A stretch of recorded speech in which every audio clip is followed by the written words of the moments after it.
Hoje eu quero te convidar a fazer esse devocional junto comigo, que está lá em Atos 13. Mas antes, eu quero me apresentar.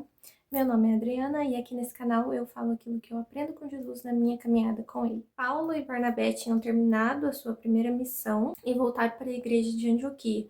E lá, todos juntos, eles estavam orando, adorando, jejuando, quando o Espírito Santo falou com eles: separem-me, Barnabé e Saulo, para a obra a que os tenho chamado. E impuseram-lhe as mãos e enviaram Saulo e Barnabé. E eles foram guiados até a ilha de Chipre, aonde começa o nosso devocional de hoje. Atos 13, do versículo 4 adiante.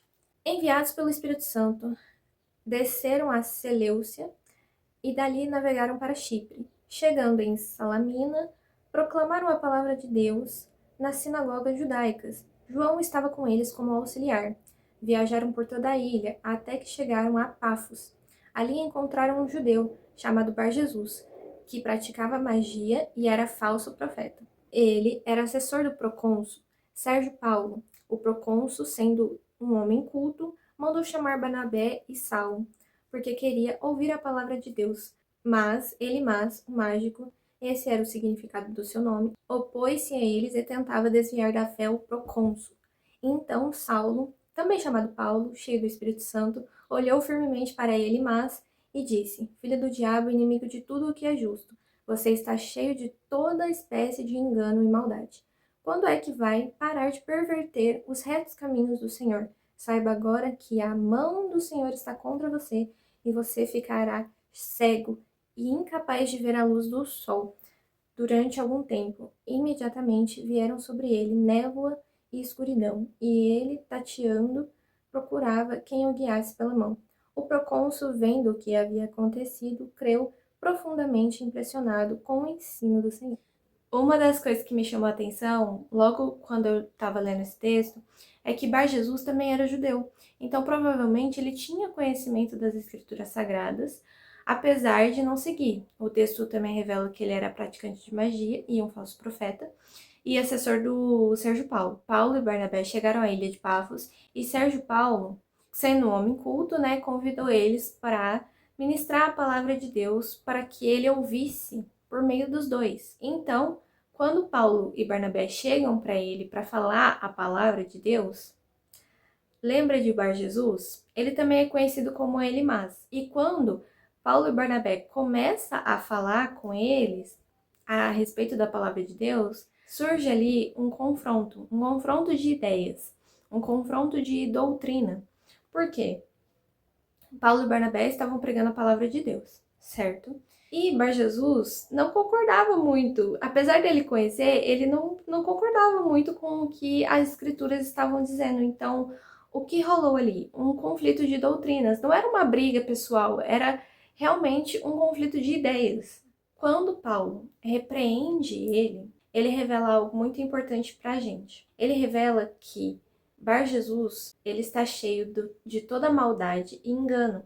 Então, o que me leva a pensar que todo aquele conhecimento que ele carregava, tudo aquilo que ele acreditava e praticava, era enganoso. Não é um conhecimento que vem da parte de Deus, não é algo revelado por Deus. Tanto é que ele fala que ele é filho do diabo, e a gente sabe que o diabo é pai da mentira. E tudo isso se confirma no último versículo, que é o versículo 12, aonde Sérgio Paulo fica profundamente impressionado com o ensino do Senhor. Ele crê na mensagem, mas também fica muito impressionado. Por quê? O que eu acho, isso é um achismo meu, que acontecia naquela época. Como Bar-Jesus, conhecido também como Elimas, era assessor do Sérgio Paulo, ele tinha um cargo ali de certa relevância. Então, o que acontecia? O que eu acho que acontecia? Bar-Jesus apresentava aquilo que ele conhecia, a sua crença, para Sérgio Paulo, certo? Então, tudo que ele praticava, acreditava, enfim, todo o ensinamento, todo o conhecimento que ele tinha ali, ele mostrava de certa forma no seu dia a dia. E quando chegou duas pessoas na cidade falando da palavra de Deus, da verdade, principalmente para Sérgio Paulo, o que Bar-Jesus tenta fazer? Tenta desviar ele da fé. Ali não é um embate pessoal, mas sim um conflito de doutrina. Por exemplo, Eles estavam falando uma verdade e Bar Jesus falava, não, isso aí tá errado. Não, nada a ver o que vocês estão falando aí.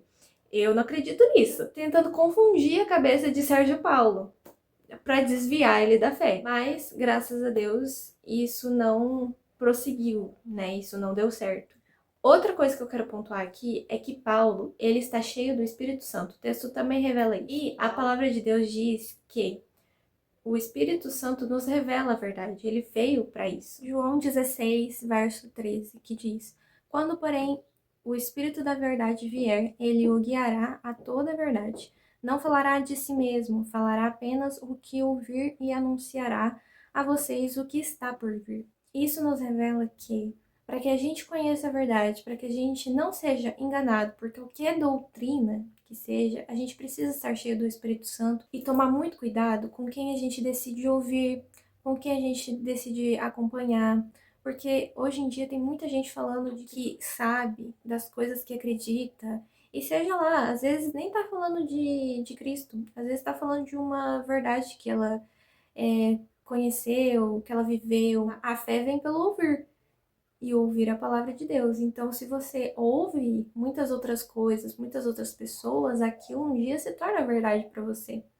e começa a fazer sentido. Por isso que a busca pessoal sua com Deus, o seu particular, aquele entra no seu quarto, fecha a porta e ora, é muito importante, porque é ali que o Senhor vai te revelar a verdade, é ali que o Senhor vai te guiar. Olha, toma cuidado com quem você está ouvindo.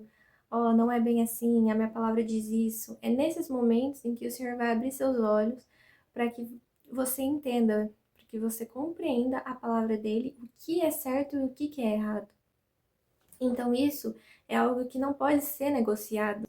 Nós precisamos entender que por mais que existam outras pessoas que ensinem a sua doutrina, a gente precisa entender dentro da gente que Cristo Jesus é mais importante, que a mensagem de Cristo na cruz, ela vence tudo, e que ele é o único caminho, a verdade e a vida, e não há outro. Então, se existe outra pessoa falando que não, tem um caminho mais fácil para chegar até Deus, tem outro caminho, isso é uma pura enganação, é uma falácia, é uma mentira, que não é verdade. E a gente precisa ter esse conhecimento bem profundo dentro da gente para que a gente não seja enganado facilmente.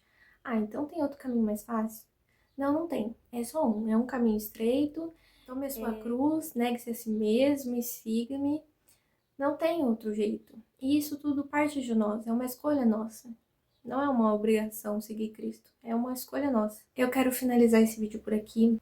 Eu vou ser bem sincera, eu não estava esperando falar essas últimas palavras que eu falei agora. Fica a reflexão para todos nós, principalmente para mim, que preciso fazer uma autoanálise de mim mesma. Em nome de Jesus, eu espero que isso tenha te abençoado profundamente. Se você gostou, se inscreva nesse canal aqui, onde eu quero continuar compartilhando a minha jornada, um pouco dela, e aquilo que eu aprendo com Jesus. E se você gostou, curta esse vídeo para me ajudar a que esse vídeo chegue a mais pessoas. Eu te espero aqui no próximo vídeo. Um beijo e até a próxima.